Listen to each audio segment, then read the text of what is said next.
Welcome back to another episode of the Becoming More podcast. This is episode number 14. Before we get started, I wanted to ask you to like and subscribe on YouTube or rate and review on Apple and Spotify.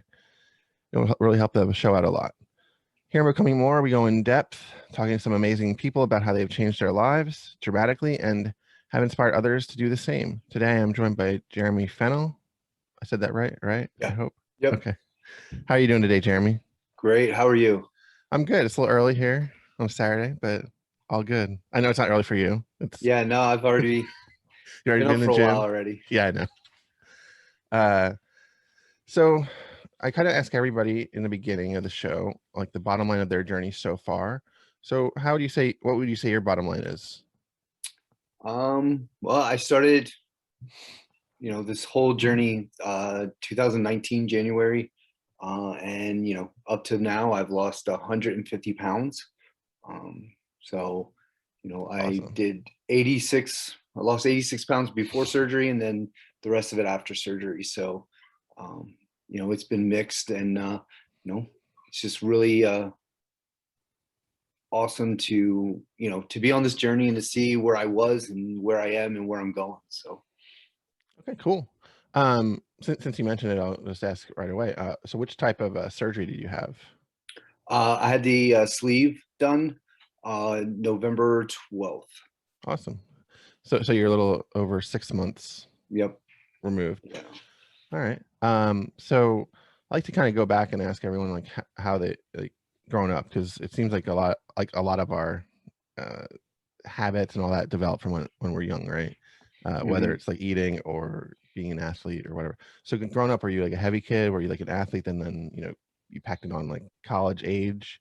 I was always heavier Hmm. in growing up. I mean, I played sports, I wrestled, played football, those kind of things. And like I remember even being younger playing football, I would have to weigh in because our when you're younger you had weight groups, and I remember having to like have the bare minimum pads on to weigh in just to make weight that week, or Hmm. and then wrestling I was always the not the heavyweight, but I was always close to being the heavyweight. So yeah, I would have to say weight was always kind of you know up there, and then it just as I got older it just got worse and worse.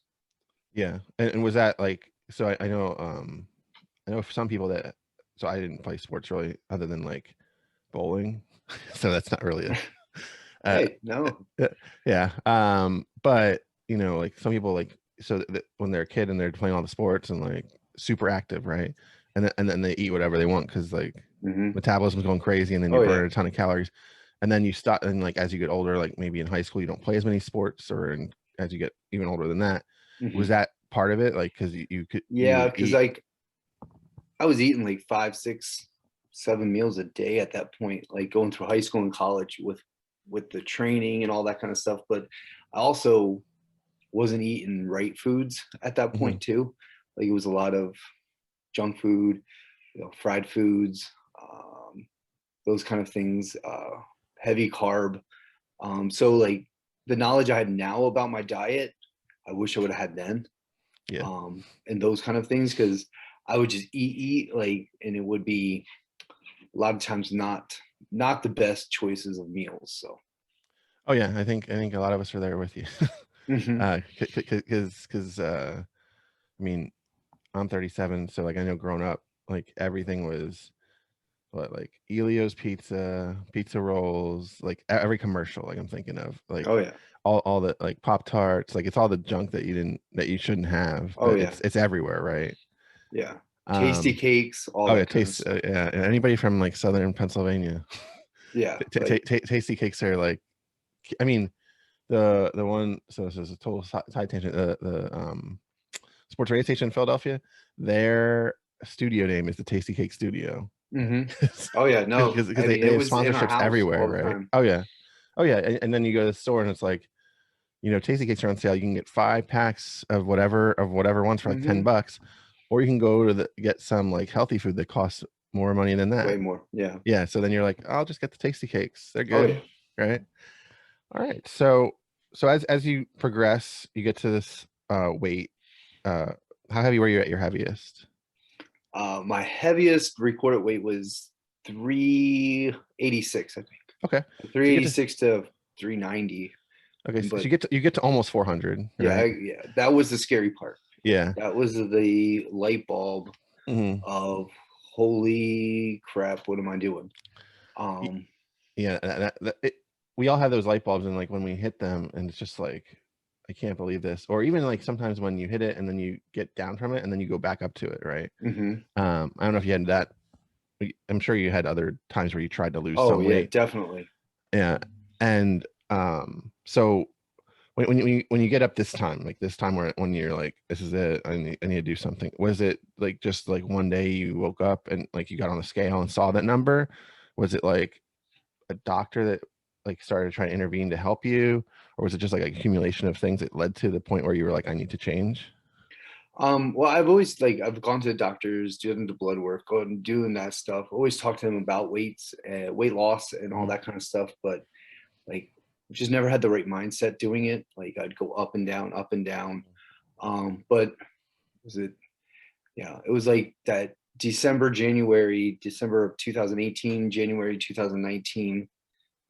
When I saw that weight, it just, I don't know, inside it just freaked me out. Like knowing that I was close to 400 pounds and thinking, something's got to change, something's got to be different, or I'm not going to be here for a long time. I'm not going to be here to, for my wife, for my daughter, watch her grow up, watch, walk her down the aisle, and like all those things, like just started rushing through my head. And like, it was like, all right, January 2019. I know everybody, says it, oh, New Year's resolution, whatever.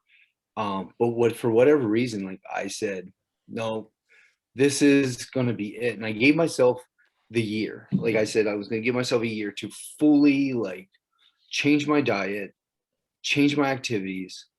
And then if I lose some weight, but it's not going off, I'm going to talk to my doctor about the weight loss surgery. So I wanted to give myself, I didn't want to just jump into weight loss surgery. I wanted to do research on it, but I also wanted to give myself a year to really work and show that I can lose weight on my own before having that extra tool. Because that's, in the long run, that's all it is. It's an extra tool. It's not the easy way out or anything like that. But so I gave myself that year, and then it was actually a little over a year, and I had plateaued at 340. I got down to 340, but I plateaued for like 6 7 months. Like I couldn't lose anything. And I had my regular doctor visit and talked with my doctor, and said, she said, I think you'd be a great candidate for weight loss surgery. You've proven that you were, wanting to do it. So they set me up with our surgical center here in Maine, and we got the ball rolling. And it was weird because it was all through COVID and all that mess. So everything was done like over the phone, all Hmm. over a computer. Nothing was done in person because everything was closed.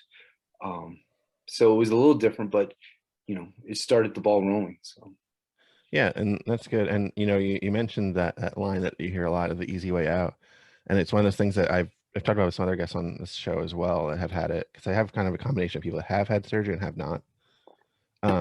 And I just find it such I just hate hearing it, because I mhm. mean it's one of the things that I considered too when I was like looking, and it's one of those things where I just kept losing, so I was like, I'll just keep going with what I'm doing, right? Right. And I didn't go down that road yet. Um, but it's always people that don't have it that say that. Hmm. It's always like it's the keyboard warriors is what I like to say, that Oh yeah. don't matter, because anyone that knows anything that never really bashes it, Right. right? Right. So when you like started, like before you went to get, when you were like, I need to start and I need to do this, did you like follow any kind of like a nutrition plan or anything? Did you like just cut out a lot of the junk and soda Yeah. and stuff like that? Yeah. I cut soda out. Like, Hmm. I mean, I was a big Diet Pepsi drinker. Like, I mean, I Yeah. would drink a 2 liter a night. I mean, Oh yeah. it was nothing to put down that much um soda. And even if it was diet, I mean, it still, it was just all that. So I like stopped drinking that, went to water and like the packets from like Walmart or whatever, like the flavored packets that are like low calorie, all that kind of stuff. Because at first, like the water, I just couldn't do water all the time. Now I do it more, but I still have to have that flavor. So I went to that. I went low carb. I mean, I don't, I've eaten keto meals and those kind of things. Like I find, if I find a recipe if I see it, I like, I want to try it, I, go ahead and try it, but I no way need to say I'm, keto or any, like those kind of things. So, which, I mean, I'm not myself disciplined enough to fully say, like, I'm going to go do that. Like, I just cut down like, like portions were horrible, like in the past, like 2-3 plate food, full of foods I would put down at a dinner. So I just started watching what I ate, making better choices. I had cheat meals. Like, I mean, I ate pizza, but like instead of buying a large pizza, I bought a mini pizza, like little 4-slice pizza, and would eat that. And, it would curb that craving I had at that moment. And, I wouldn't have it for another, 2-3 weeks. Like, so yeah, I mean, I ate burgers here and there. But like I said, I just tried to minimalize, a lot of the junk I was eating and fast food. Oh my gosh. Like, saving a ton of money. Like I would drop $20-$25 alone at Taco Bell, plus then what, anybody else got. So, it wasn't hard at all to spend a lot of money there. Yeah. And like so many people, like we don't even think about how much we spend. Like, I think I tracked it the one time because I used to get Chick-fil-A or McDonald's every morning, and then I'd get something at work for lunch, like that was from the cafeteria, but it still was not something I made, right, or paid for. So I was paying more than I should. I think I was spending like, I think it was like, I want to say $60 to $80 a week, if not more, on just food. And that was just like between breakfast and lunch. That wasn't including like if we went out for dinner, got takeout, or if I went and got like the fourth meal, like, between lunch and dinner on the way home. Oh yeah, no, definitely. And so it's probably $100 a week, and that's like $400 a month, $4,800. Like it's almost $5,000 in a year at least. Oh yeah, right. And that's just money that's coming out of your bank account for an addiction to food. I mean, I used to sneak food all the time. Like on the way home, stop at the gas station, get some tasty cakes, get some. Yeah, they don't have those. I don't know if they have those up here, but like candy bars or this or that, and like eat it on the way home real quick. Yeah, like in the car by myself, thinking, oh, if no one sees me, does it count? Those kind of things. Like that was just the mental mindset I had. If no one saw me do it, I could say I didn't do it. And it was sabotaging, and that's what I cut out. That's like when I hit that 2019, like those are the things that I stopped really doing, and started to see the success and all that kind of stuff come from it. And then that just started fueling this whole journey, like just being able to see what I was accomplishing and what I was doing and those kind of things. Awesome. Yeah. So we talked about the nutrition a bit. So, and I know from your Instagram account, you're in the gym like 4 a.m. Oh yeah. Like a crazy person. No, kidding. I sometimes go at 5, but not lately. So obviously you didn't just get in the gym all of a sudden, right? You worked, I would assume you worked up to it a little bit. Yeah, I mean, I've always worked out, like with being in sports, I worked out and those kind of things, but the gym's something I've always liked. I just always sabotage myself outside the gym. Like the true saying of like, 20% in the gym, 80% outside the gym, like in the kitchen and that kind of stuff. It's true. Like you could work out, you could do everything you wanted to. Like, I could work out the 2 hours a day I do it. If I don't eat right and if I don't put the right stuff in my body, it's for nothing. I look at the when I go on I hate treadmills, but I go on one like to warm up, to kind of get my heart rate up a bit, like 5 minutes. And when I see like in 5 minutes I burned like 40 calories, I'm like, that's like nothing. Right. Yeah. So, and that's where it kind of, you realize it, because it's like how much extra you're putting in, right? So Oh yeah. if you're eating like the donuts from, like, you get 2 donuts from Dunkin' Donuts or wherever, Right. that's like 700 calories. And then Oh you got, yeah. and then say you walk for an hour, so you're burning what, like you're A burning bite of it. 600. So you're burning 600. So you're already eating those 2 donuts are more than what you burned, right? Right. No, and that was one big thing. I started tracking my food. Like I used my Fitness Pal Hmm. and Very Tastic or something like, I think it was an app. But that was the wide eye opening. Like when you start tracking food, because you don't realize what some of the foods that you're putting in, like what they really, how many calories they really are, or the carbs in them, and those kind of things. Like when you start doing that, it's like, wow, like crap, I can't do that anymore. I can't grab a Snicker bar and eat it and be okay. Because I mean, that's 400, 200, 400 calories, depending on what size you get. And that's that's a lot of work to burn off just one candy bar, not let alone all the other foods that you're eating that day. Yeah. Um, so yeah, I would say, a big thing is tracking your foods, knowing what you're putting in, knowing if you can have like a little snack. I'm not saying you can't have a snack, you can't have this or that, but just in moderation, and change up Hmm. the sizes. Like I used to buy the small like snack size Snickers, like the little ones, and every once in a while, if I was really hungry for one, I'd eat it. Like because Yeah. like I found out if I didn't eat something and I took it out of my diet myself, I, I'd end up binge eating it, or buying a ton of it. Hmm. So I have to keep eating small little portions of it, and then I'm fine. It Yeah. helps. It's kind of something I go back to with some people on Instagram when they ask me like about, I'm sure you know all the substitute foods that they're trying to make of that taste like the thing that we all love. Like I go with like peanut butter cups, right? So there's like Mhm. Quest peanut butter cups. There's like Right. every diet brand Those has are a good though. version. Okay. Uh, I'm not very much. I don't know. The texture is what the taste seemed all Yeah, right, it's but a little the different texture was texture. different, and I was, yeah. Yeah. But at one time I said to somebody, I was like, if you want a peanut butter cup, just eat an effing peanut butter cup. Eat a Reese's, right? Right. Because for me, if I want it, I'm gonna get it. Like Right. eventually, because it's gonna weigh on my mind until I have it, Hmm. and then I'll have it, and then I'll be like, all right. And it's not like I need to have 10 of them. Like Right. I'll have one pack of the two, Right. and then I'm done for a while. Or like I used to love, I don't know if you have Qdoba's up there, but I like Qdoba Chipotle. I eat Oh, Qdoba. Chipotle. Yeah, I Yeah, like so Chipotle. Qdoba is just another version, but here I just prefer it over Chipotle. But so I would get Qdoba like twice a week, Hmm. and those bowls are like insanely full of carbs because it's Oh rice yeah. and beans and all that, right? And now I get it like once a month or so, Hmm. or once every 6 weeks.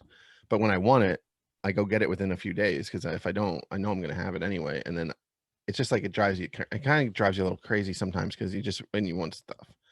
And I Hmm. just feel like if you just have it like in a smaller, because I don't get the same thing I used to get at keto, like I get less carbs. Right. And if you can work it to your advantage in your plan that you're doing, whatever the plan is, even if you don't have a plan, just Hmm. like if you just try to eat more, intuitive eating, right? Hmm. You can make it work. And it's just like, I feel like, and if you don't do that, you're just gonna drive yourself insane, because and Oh yeah. you try to find alternatives, and like, because you can make like tacos at home, and that might work for you. Or I'm just Hmm. using keto as an example. Or you can make whatever at home, but then sometimes you're out, and you're just like, and you see ads everywhere for it, so then it's just constantly reinforcing your mind. Right. And like, I'm thinking especially Reese's, because um and stuff like that. So like people, it's like it's society is kind of set up to make you want it more. Right. Yeah. No, it definitely like it's funny how like now my mind has changed. Like going into a gas station, Hmm. like walking by that stuff, like I'm like, okay, I don't really even look at it Yeah. anymore like I used to, and it makes me think like, oh, I really don't need that right now. Like I would rather go home and have chicken, or make a meal or something like that, other than having you know a candy bar that's gonna take up 2 meals of my day, in what I eat. So that those are the mindset things. Like um, And even like Chipotle, I used to buy the bowl and eat the bowl in like one sitting, and now it takes me like 3, 4 Oh, to yeah, eat, yeah, yeah. Well, now you have a right. physical That impediment to it, but right? that's the tool that helps Yeah, me yeah. to get to where I am. And that's the awesome part about like that tool is like it also helps you see what the amount that you really should be taking in to what, my body was taking. Hmm. Yeah, for sure. And that's kind of funny is like every time, like when we go out to, like if we go out to a restaurant or something and like you look at like appetizer and then salad and then main course dinner, right? Hmm. Like that's almost like three different meals Oh in yeah. one, because you're not usually get, because like a lot of places will give you like a big salad and then you get the Hmm. whatever the appetizer is and then your main meal, and it's like, yeah, that's probably really not, you don't need all that, but it's just like the habit of going out to a restaurant or whatever for whatever the Hmm. occasion might be, and you just do it, and then after you get home, you're like, probably shouldn't have had all that. Right. Um, Yeah. but yeah, what you mentioned about mindset too is like so key. I used to say that kind of similar to what you said about 80/20 for nutrition and gym, and I was talking to somebody on this show a couple episodes ago, and I came up with I think it's really, so it used to be 80, I said 90/10 for nutrition and gym, or Oh, I nutrition and just threw out exercise. numbers. I Yeah, don't know if yeah, that's numbers. I did too. It's just Yeah. it's made up. It's like whose line is it anyway? It's all made up and the points don't matter. Um, but I kind of came up with that. I think it's really 50% mindset and then like 40% gym, 10% exercise, or some version of that, where Hmm. it's like until the mindset's right, you can lose a lot of weight without the right mindset because it's just a physical thing. But after a Hmm. while, like everybody like stops that doesn't have the Hmm. mindset right. Because like for me, I lost 100 pounds. My first 100 pounds I lost without the mindset, because I just followed a plan and I did it Hmm. for like 8 months, and I lost 100 pounds. And I was like, this feels great. I'm like almost under 500 pounds, and then it stopped, and I was stuck for a while, and until I was 100 pounds another 8 months later. But so many people, like, you can get to a certain point, and sometimes for some people it's just 2 weeks.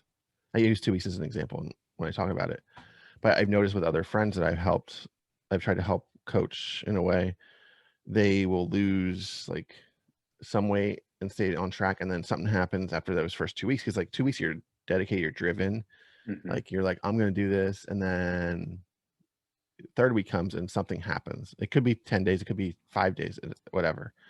But that's always like, I think January 13th is the national like day when people quit their gym membership Hmm. after they do the New Year's resolution.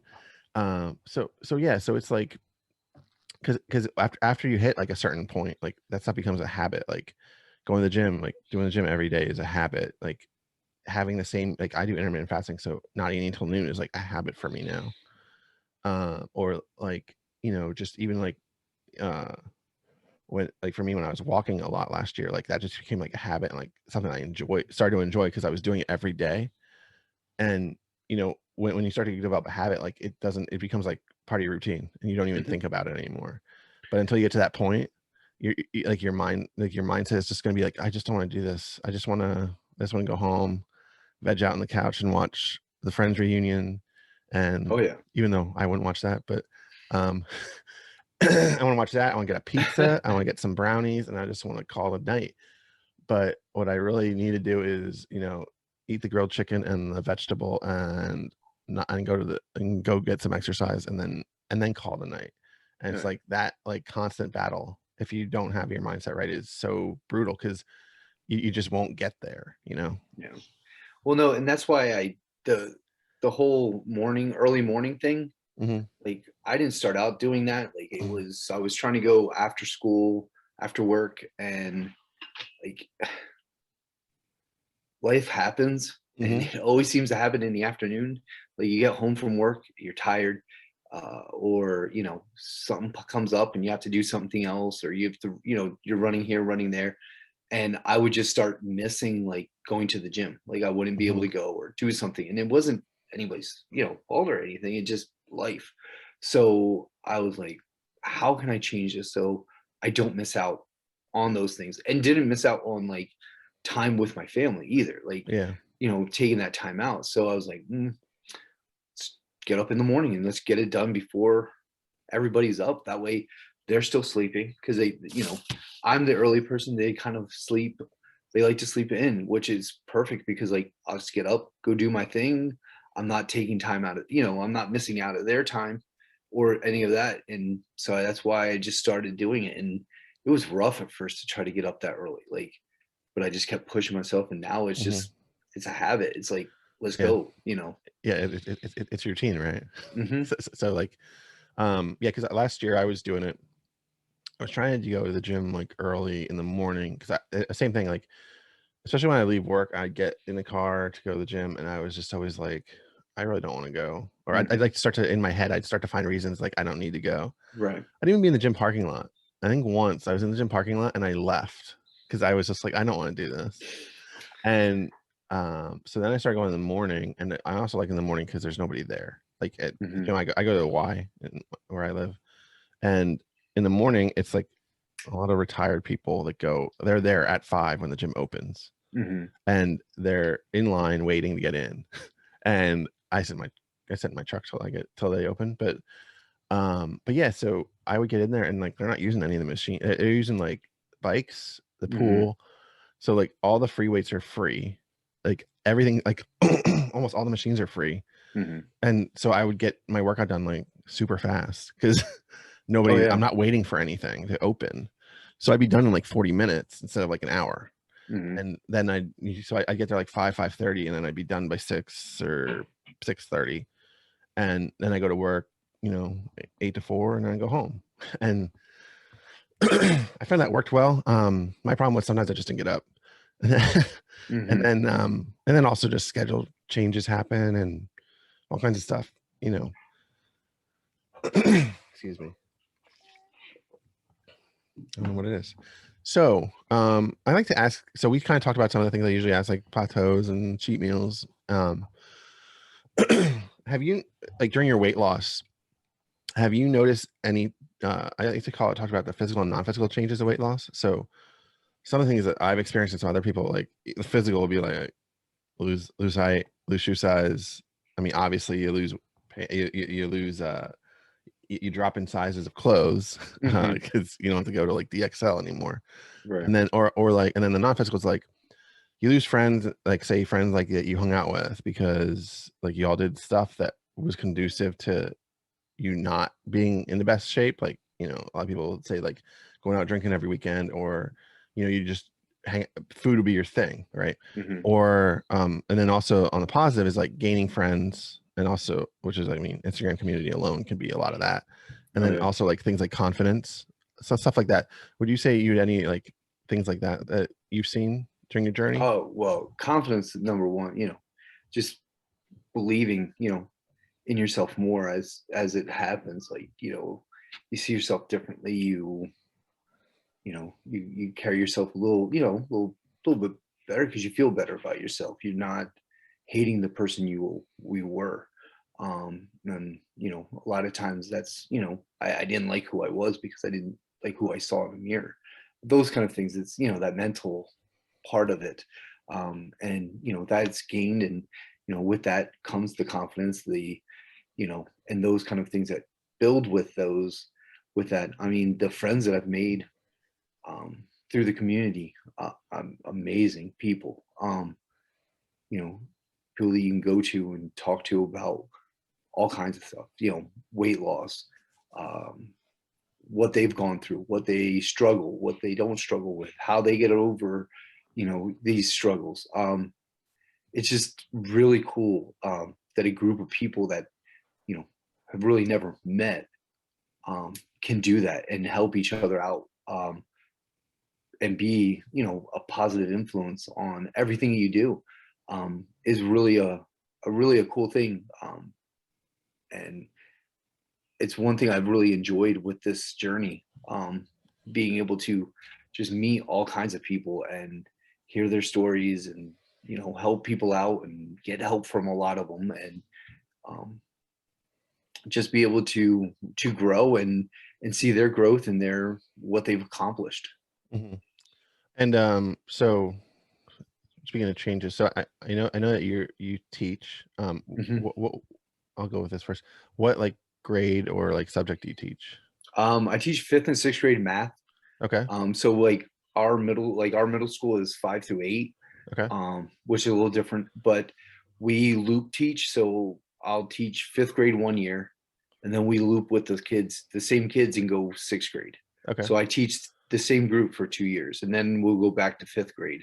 So like, which is really cool because you get to know the kids a lot more.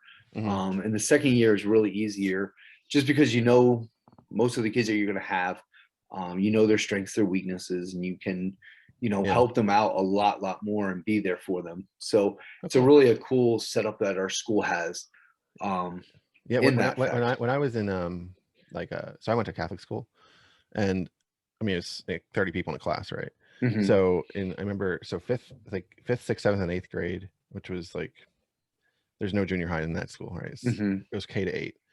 But so the fifth grade teacher taught social studies for all those grades. And then the sixth grade was science for all those grades. Seventh was Oh theology, wow. religion for all those Hmm. grades. And the eighth was math. So like you knew that teacher for like all 4 years that you Hmm. were there. Um, even though and then like you had them for 1 year for everything else other than those Right. four subjects. And it is interesting because like you get to like they get to know you a little, because Hmm. over the time of 4 years, you learn more about people Oh than you yeah. don't. So while you were teaching in this time when you've lost this weight, right? So would you have like students that you had that were older that were in the school too? That were they just surprised to see you?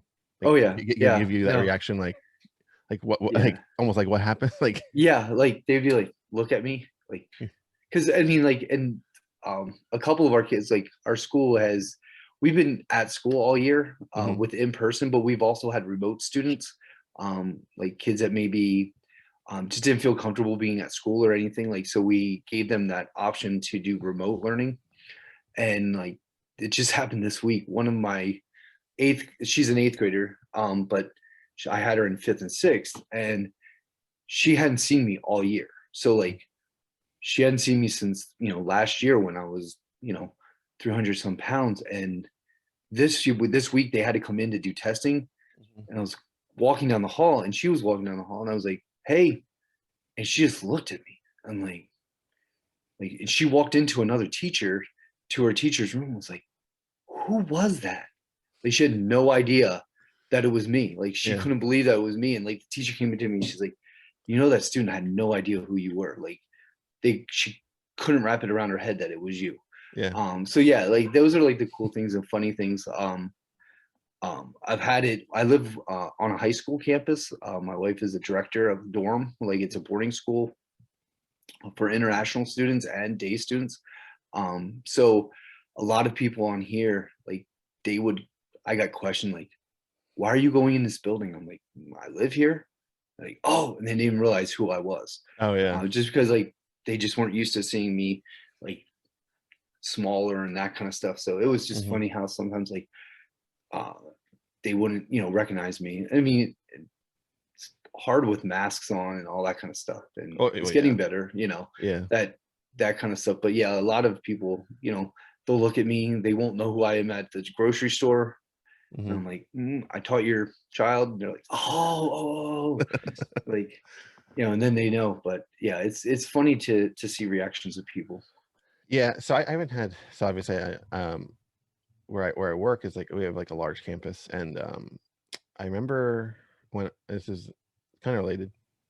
So when I was at my heaviest, I used to see this guy, and he would when I'd leave, I'd see him, and he was like around the same size as me, 600. I'm guessing 600-ish pounds, maybe five Hmm. something. But he was in like a scooter, like he was like a motorized scooter to get around, and like he would like always use like the ramps for handicap to get to like walk up and down from the scooter because I think he left it in the building or whatever, Hmm. and or it was like the property of the place. And I'd see him and I'm like, man, I just don't like I'd see him and I'm like, I don't want to be like I as bad as that sounds, like I don't want to be like that. Hmm. Which I'm sure people use me as an example too, right? When I was at my worst too. But so and then it was about a year ago. So I was probably about 150 down or so. And he like he's passes me in the he's passing by me in the hallway, and he like does like a turnaround like in the hallway, and it's a long hallway, and he comes back, and he's like, hey, and he like right next to me, and like as I'm walking, he's riding, and I stopped, and he's like, didn't you used to be like big? I'm like, well, I still am. And he's like, yeah, but he's like, you've lost like a lot of weight. And I was like, yeah. I said, and he's like, well, he's like, what do you do? Because I'm trying keto now. And I was like, it's like, well, I was like, it's boring, but it's just diet and exercise. Like that's the answer. And Yeah.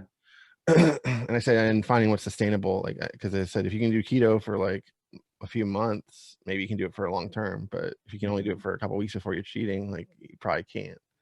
Right. I haven't seen him because I'm in a different building now, so I haven't seen him since then. But it was like one of those things where I'm like when people that I don't see you for a while, like they don't notice, like they don't see it slowly changing, right? Mhm. Like, and then you're back. Like I hadn't been in that building in about a year at that point. I can't because of COVID and all that.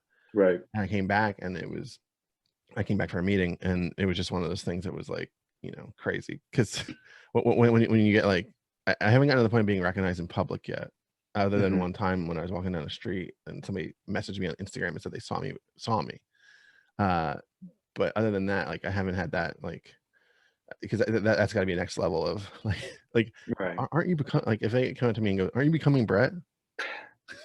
That would be like the next level of Yeah. like surrealism. Oh yeah. All right, so since we've talked about your journey so far, like how far you've come, like with losing 150 pounds in your so far, so what are some like health goals you have for the like the rest of this year? Geez, like, do you want to hit like a certain weight? Do you just want to just stay healthy and keep getting better? Yeah. I mean, well, I still work with my nutritionist from with the surgery.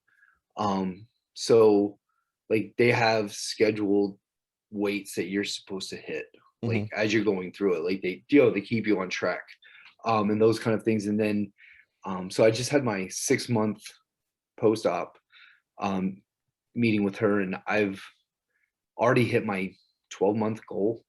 Oh wow, So that's awesome. yeah, like they were really shocked about that.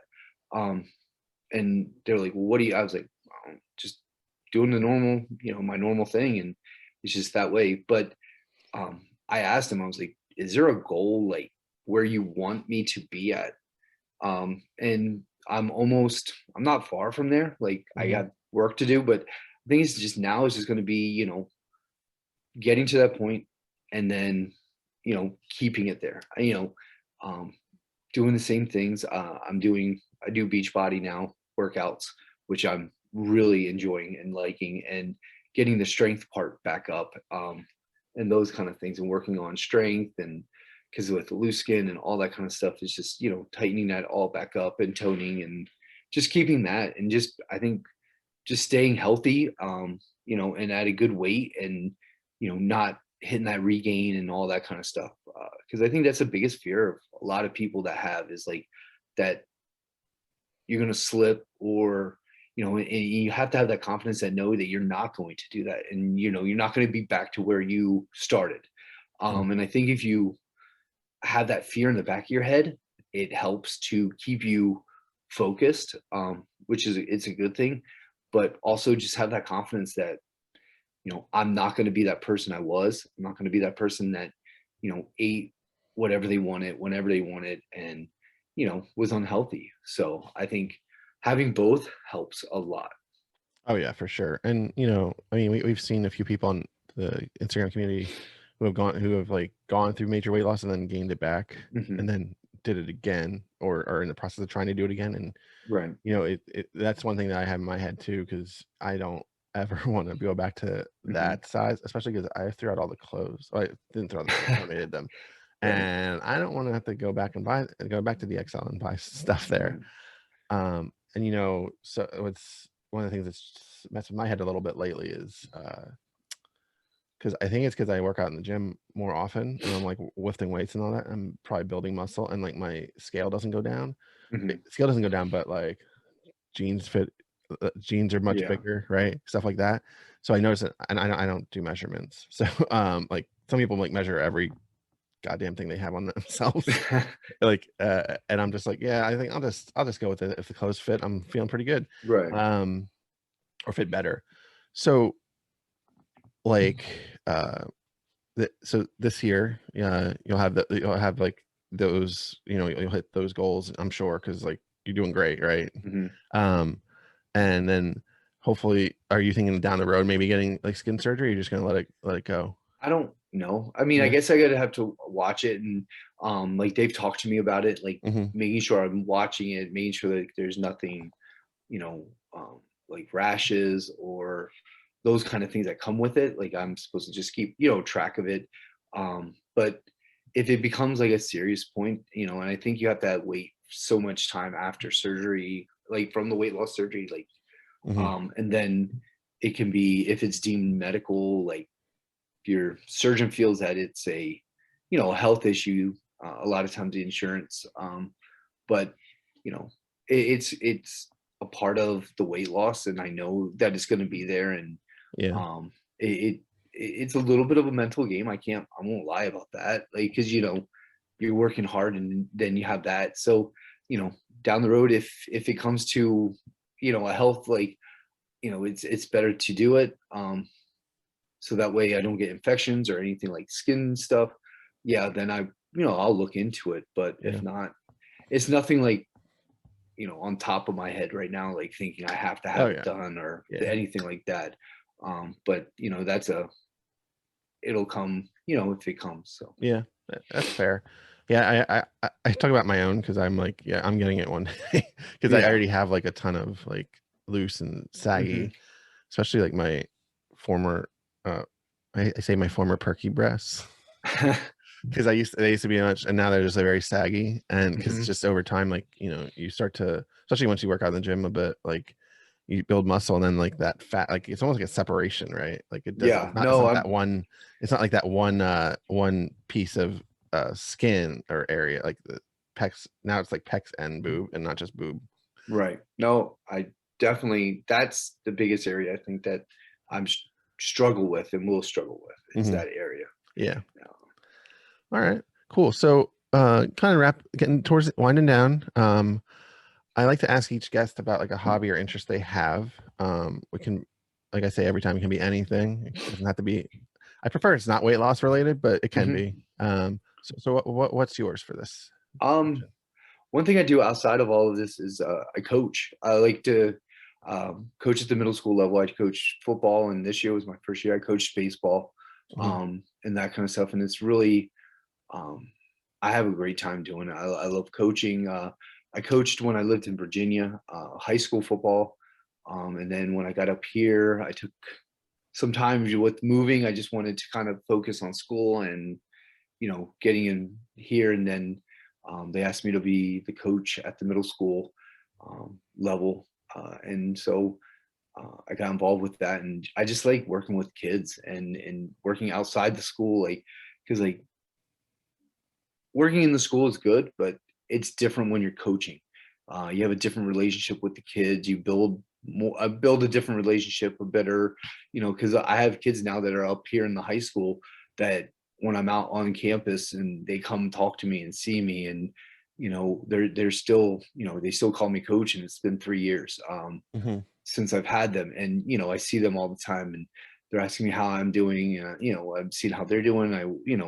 I'm involved with the football program here up in the high school level, but like, you know, just because it's a small town, like everybody knows everybody. Oh And yeah. so it's just really cool. And like you get to see them grow and, be a part of that aspect as well. And like I said, um, working with the older kids in the middle school that I don't really get to teach sometimes is a great way to learn about new kids and get to know them. And like this year, they needed help with baseball, so they came and asked me, and it was something different to do and try. And like I said, I just like being there as a mentor for kids and showing them that hard work pays off, and you know what you put out at practice is what you're going to put out, and it's not even just a game aspect, it's life. Like you know we had this talk in a practice. I did a talk with them, and it's just how you live right now and how you produce work and do all that stuff is what you're going to do later on in life.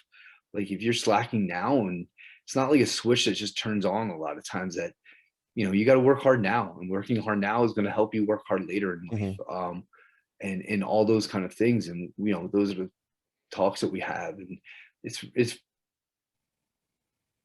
a really motivating thing for me to as well um be there for them and help them and guide them, because middle school time is just like, Oh, like these kids' hormones are everywhere, and yeah. thought processes everywhere, and just try to keep them, going in the right direction it's a lot of hard work. Yeah. And you know what you mentioned about practice. I always, whenever I hear of practice, of course, I think of Allen Iverson. But practice. But I find that, like, when I hear people talk about sports and all that, and it's a good like metaphor for life, because it's like if you don't put in the work when you Hmm. like in preparation, like you're not going to succeed when it is the game, right? Oh yeah. And I always throw it back to weight loss and stuff, where it's like, if I don't put in the work to meal prep, to go to sleep early Hmm. so I can go to the gym, or plan my day so I can go to the gym, or figure out when I'm going to go on my walks to get I usually get a 5K a day, and all that. If I don't have all that planned, like, I'm not Hmm. going to succeed. I'm Oh just yeah, no, going to fall apart. Because that's the biggest thing I teach. if I don't meal prep, I'm going to go get something at like fast food or at work cafeteria, Right. which is probably not going to be as good as what I meal prep for Hmm. nutrition wise. So all that, like, it's just like, it's such a big part of life, because it's what you get out of what you put in, right? Right, and that's exactly what I try to teach these kids, and how they practice is how they're going to play. And if they're practicing sloppy and just whatever, that's you could try, it goes right into the game, and trying to teach them that, and open their eyes to those kind of things, and how they prep for school, and how they prep for that is going to be how they prep for life, and in whatever career they choose. Like, you know, we talked about it. Like, it doesn't matter if you're going to be a doctor or going to be a mechanic. Like, you got to go in with, wanting to do the best. Like, I don't want a mechanic that says, I'm just going to do halfway today and maybe fix half your engine. And, if it doesn't work, then it doesn't work. Like, I don't want a mechanic that way. Yeah, I don't yeah. want a doctor that way either, and Yeah, it's the I don't know if you were a fan of Parks and Rec when it was on TV, but no, I really didn't get into that one. Ron Swanson has this line where he says, Never half-ass two things, whole-ass one thing." Yeah, And it's true though. and yeah, and it's very true, because you don't want the half-assed. Like Right. when I went and got so I had a surgery done to remove some excess skin a few years ago, which was covered by medical because it was medically necessary. And I went to like a doctor who's considered, he works at Johns Hopkins, so that's a good Hmm. hospital, and then he's considered like one of the premier people to do it. So Hmm. I was like, I feel much better about that, because Right. and it's like, I at the same, because of his reputation, because of his preparation, like, Hmm. he's well known.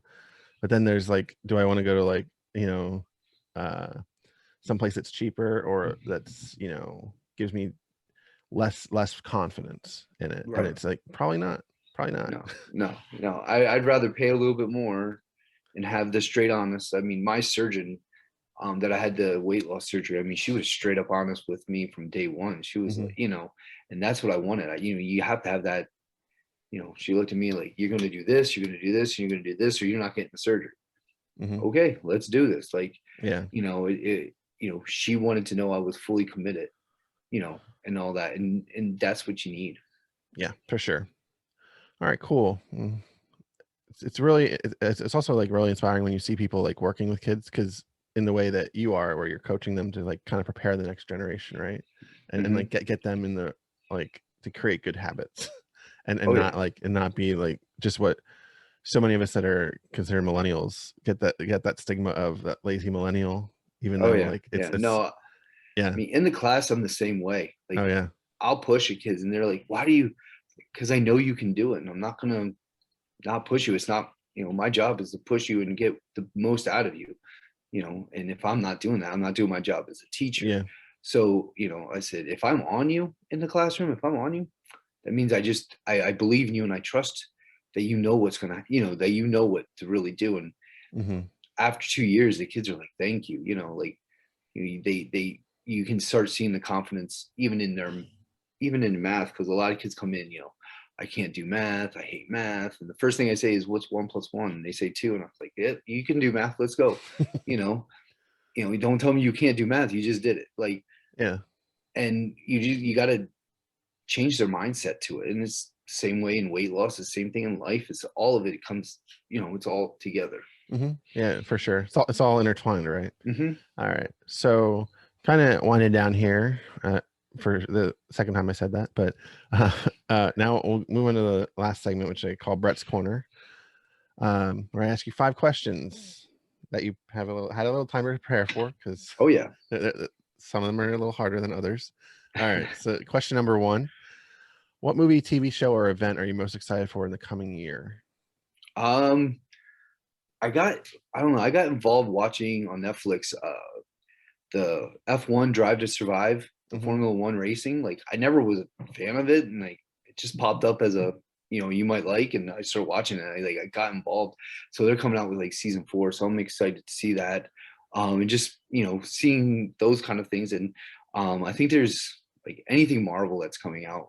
I think there's a new Spider-Man 2 coming out, like a Spider-Man, and Black Widow is coming out, I think, this year. Yeah. So I'm excited. I'm excited to see those. And like, my daughter really got in with Marvel. Like, I got her watching it. So it's a cool thing to do together. So like anything that Marvel comes out with, like, we like to watch and excited for. That's awesome. So I know they got Loki coming out in June Mm-hmm. on Disney Plus, and then they got Black Widow in July. And this is not, we're in August now when this releases, but so those are already out. And then you got like Shang-Chi, which nobody knows anything about because it's new. And then you got the Spider-Man. Spider-Man is the one I'm most anticipating, just because there's so many theories, like rumors of the multiverse in it, of the Spider-Verse. Yeah, no, I really like the new Spider-Man, so yeah, and I really got into them. Well, and they brought back Jamie Foxx, who played Electro in like one of the Spider-Man, and they brought back Doc Ock. They got same guy who played Doc Ock from Spider-Man 2. Yeah, and there's heavy rumors that Tobey Maguire and Andrew Garfield are going to be in it. Oh wow! But nobody has confirmation. I'm sure in a trailer they'll have some. They'll have something. Yeah, so we'll see when that comes out. Probably with Black Widow. All right, cool. That's awesome. Yeah, Marvel. As formulaic as Marvel can be, I just love watching it because it's entertaining. Oh right? Yeah, no, we've gone to see all of them. So yeah. All right. Number 2. What are 2 non-health related goals for the next year? One would be go to the trampoline park with my daughter and be able to actually go and jump and have fun and not just walk around and watch her do it. Like, I'm finally, like, I'm under that weight that they say you can't, you have to be, and like just looking forward to doing those kind of things, like that I don't have to just sit off to the side and watch her do them, and I can be a part of that. And I think travel more, like get out, do things, move, go see different things, and would like to do that. Yeah, and hopefully that with this year, as we're getting, as we're seeing in the US at least, COVID vaccinations are going up so high that we're opening up. Like, it's now we're almost June here as we're recording, and where I live, like, they lifted the mask mandate 2 weeks ago, indoor mask mandate, and just it kind of like feels like we're getting back to some semblance of normal, because like stadiums are going to be like there's no restrictions anymore in stadiums, and like just to see it full stadium in football season is going to be like, it's going to feel weird at first, but it's going to be like, this feels almost like right. Like we need to get back to this because it's been too long of just sheltering in place kind of thing. They just lifted this week. They just lifted the mask mandate in our state. Oh, nice. For if you're vaccinated, that you can go into the stores without it. Like the first store I went in, I don't know, it felt weird. Like it felt out of place that I was like, am I really allowed to walk through this door without this mask on my face? Like, it just, I hate that that's like the normal thinking now, is like, am I, like, I have to look for the sign. Am I allowed to not wear a mask? Am I allowed to? Like, it's just, but we got to travel. We went to Boston and got to do all that stuff. So that was cool. So just getting out of the state, like being allowed to leave and, go other places. And I know in New England, I was there in October, and I know that I remember we flew into New Hampshire because we were staying up in Andover, Massachusetts, which is right near the border. And I know I gotten tested before I left, because like there was like Massachusetts was super strict, and they said that like if you came to Massachusetts and you weren't tested, it was $1,000 a day fine. Oh wow. For Yeah. your entire stay. And apparently at Logan Airport in Boston, they were actually like fining people as they got off planes if they didn't have like the proof of their test. And my wife was a nurse, and the reason we went up there is she was up there to open, like her company acquired clinics up there, and so she was up there to work. So I just came up for the weekend, and somebody that she worked with flew into Logan instead of New Hampshire, and in Logan, like she did get like they asked her for it, and she saw them like finding other people, like, which is insane. Wow. Yeah, that's insane. And so I was like, when I heard that, I was like, yeah, good thing I got this COVID test. Definitely. But yeah, so that's awesome. And travel is like, I love to travel. I mean, I'm not gonna do as much with the newborn, but but it's just like there's so much to see just in this country, let alone like the rest of the world, right? So it's awesome. All right, question 3. If someone came to you saying they were lacking motivation to stay consistent, what 3 pieces of advice would you give them? Number 1, you have to want it for yourself. Like, no matter what anybody says or does, like if you don't want to do it, it's not going to happen. Like you have to, inside want it for yourself. 2, pick a reason that will make you want to work for it. Like, whatever your drive is, make it good so that that's the thing you're thinking about. Like, if I give up, am I going to let this person down? If I give up, am I going to let, my family down? Am I going to let myself down? Those kind of things. Like, just if you have that reason, I think if you have a good enough reason, you're not going to want to give up. You're not going to want to fail on that. And the third one is like, find something that keeps you accountable. Like whatever it is, if it's journaling, writing it down, if it's IG, if it's, a group that you talk to or friends that you have, any of that kind of stuff, just find something that keeps you accountable of what you're doing and keep you on track of it. Awesome. Yeah, I like those. All right. So question number 4, what have you discovered about yourself during your journey or transformation that surprised you the most? I think that I was capable of so much more than I ever thought I was. Like, not even just like health wise, just like, attitude, confidence, it's amazing what, everything that transforms when you go through all of this. And like, just that, I have a lot more ability in everything than I ever thought. And it was just because I pushed myself to do something outside my comfort zone finally. Yeah, for sure. Last question. If in 150 years science fails to save us and all that is left is a book about your life, what would the title be, and what would the blurb tell us about Jeremy? The title, I had to take, I thought a lot about this one. This was really hard to come up with, but I think it would be, it only takes one time to start believing in yourself. I like it. And the blurb, I said, no matter how many times you have setbacks or you think you have failed, includes failed, keep believing and push yourself and you will be successful. And I think that's what defined this last 2 years. Like, I finally believed in myself enough to want to do this. And once you start believing in yourself, success is, the only way up. Like, yeah, it's really limitless. Yeah. And like that, I don't like to say fail, just because, the only way you fail is just fully give up. Like, just quit. Like, there's going to be setbacks, there's going to be bumps, there's going to be all this kind of stuff. You guys just push through it and just keep going. Like, chalk it off to another day and start the new day. Next day's a new day. Let's go. Yeah. I like the image of I've seen it. I've shared it on Instagram stories and stuff of like, it's like a staircase, and like the staircase is failures, like as you're getting towards the success at the top of the doorway or whatever. And it's just like every failure in air quotes that you've had, leads to your success. Because even if you fail at something, like, it doesn't have to be weight loss or anything. It can be like a professional thing. Like, I go for professional certification sometimes for work, and I failed them before, and then I take them again and I do better the next time because I know what to expect going Oh, into yeah. the test and stuff like that, you know, or whatever it might be in life that you failed at, but then you can, like, I mean, you know, how many times you coach baseball now, right? So a good hitter is 300. That means Right. you fail 70% of the time. Right. Yeah. Yeah. No, it's a big thing. Like I talk to my students, like they don't do well on the quiz. I'm like, it's a quiz. Like, do you know how to do it now? Can you figure it out now? Yeah. Okay. You didn't fail. You just prove now that you can do it. Like, it's all how you take it and how you run with it. Like, you know, um, I said, parents will ask me all the time, well, they failed this quiz. I was like, yeah, it's a quiz. It's a quiz to see where they're at and where they're going. Ask them what they can do now. Like, can Yeah. they do that problem? And the parents like, yeah. And I'm like, there you go.